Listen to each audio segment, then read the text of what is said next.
দাউদ অর্থাৎ সুলাইমান আলাইহিস সালাম তিনি দাউদ আলাইহিস সালামের উত্তরাধিকার হয়েছিলেন।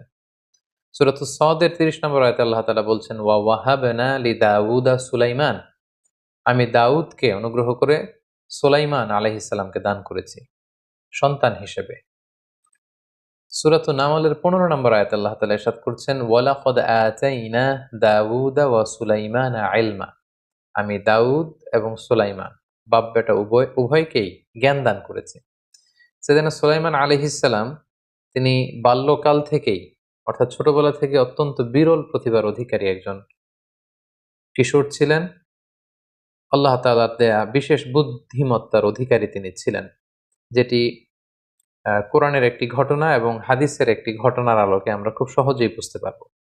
প্রথম যে ঘটনাটি সেটি আমরা কোরআন থেকে রেফার করব, সূরাতুল আম্বিয়ার ৭৮ নম্বর